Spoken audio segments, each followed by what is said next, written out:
प्रिय भैया बहनों, आज हम सभी कक्षा अष्टम नागरिक शास्त्र में पाठ 3 का अध्ययन करेंगे, जिसका नाम है हमें संसद क्यों चाहिए। हमें संसद क्यों चाहिए, इसके विषय में चर्चा करेंगे और इसमें देखेंगे कि लोगों को फैसला क्यों लेना चाहिए, वो फैसला क्यों लेते हैं या क्यों ले पाते हैं।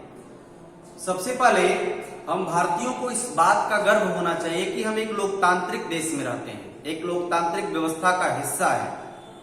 इस अध्याय में हम इस निर्णय की प्रक्रिया, जो निर्णय की प्रक्रिया होती है हमारे लिए, हमारे लोकतंत्र, हमारी व्यवस्था को चलाने के लिए, उस प्रक्रिया में सहभागिता और लोकतांत्रिक सरकार के लिए नागरिकों की सहमति जैसे या लोकतांत्रिक सहमति के महत्व जैसे विचारों के आपसी संबंधों को समझने की कोशिश करेंगे या उसको समझेंगे। ये वही तत्व हैं जो सम्मिलित रूप से भारत को एक लोकतांत्रिक व्यवस्था का निर्माण करने के लिए उत्तरदायी बनाते हैं। इस बात की सबसे अच्छी अभिव्यक्ति संसद के रूप में हमें मिलती है। इस अध्याय में हम यह देखते हैं कि किस तरह से हमारी संसद देश के नागरिकों को निर्णय की प्रक्रिया में हिस्सा लेने और सरकार पर अंकुश रखने में मदद करती है। संसद भारतीय लोकतंत्र का सबसे महत्वपूर्ण प्रतीक और संविधान का केंद्रीय तत्व है। इसके बारे में आज हम चर्चा करेंगे, जिसके विषय में आज हम चर्चा करने वाले हैं। लोगों को फैसला क्यों लेना चाहिए, ये आज का टॉपिक है। लोगों को फैसला क्यों लेना चाहिए।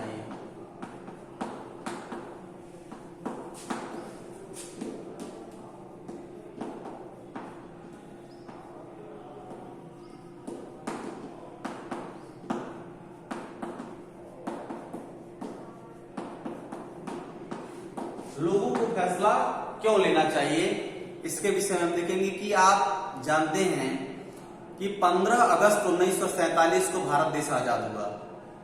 भारत 15 अगस्त 1947 को आजाद हुआ। इस आजादी के लिए पूरे देश की जनता ने एक लंबा और मुश्किल संघर्ष चलाया था। ऐसे नहीं मिली है आजादी में, हमको आजादी बहुत ही संघर्षों और क्रांतिकारियों के योगदान से मिली है।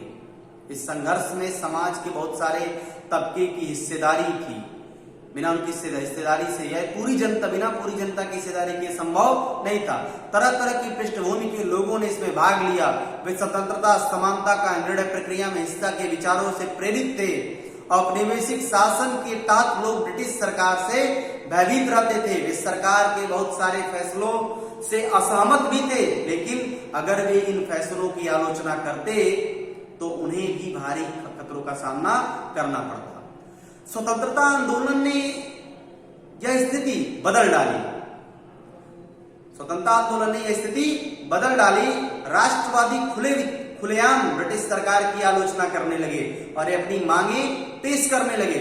1885 में जब भारतीय राष्ट्रीय कांग्रेस की स्थापना हुई तो कांग्रेस ने मांग किया कि विधायिका में निर्वाचन सदस्य होने चाहिए और उन्हें बजट पर चर्चा करने एवं प्रश्न पूछने का अधिकार मिलना चाहिए।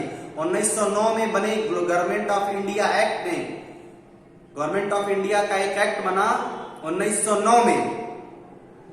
इस एक्ट में कुछ हद तक निर्वाचित प्रतिनिधियों की व्यवस्था को मंजूरी दे दी ब्रिटिश गवर्नमेंट ने।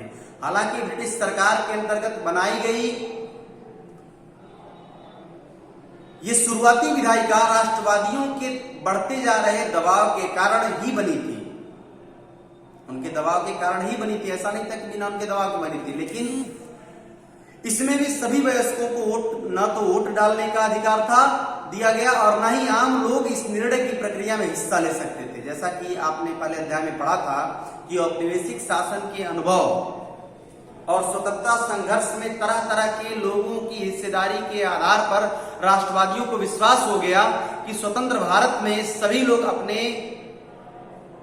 जीवन को प्रभावित करने वाले फैसलों में हिस्सा लेने की क्षमता रखते हैं या उन फैसलों में हिस्सा लेने की क्षमता रख पाते हैं। स्वतंत्रता मिलने पर हम एक स्वतंत्र देश के नागरिक बनने वाले थे, लेकिन इसका क्या मतलब? इसका मतलब यह नहीं था कि इसका मतलब यह नहीं था कि सरकार जो है क्या करे, जो चाहे वो कर सकती थी।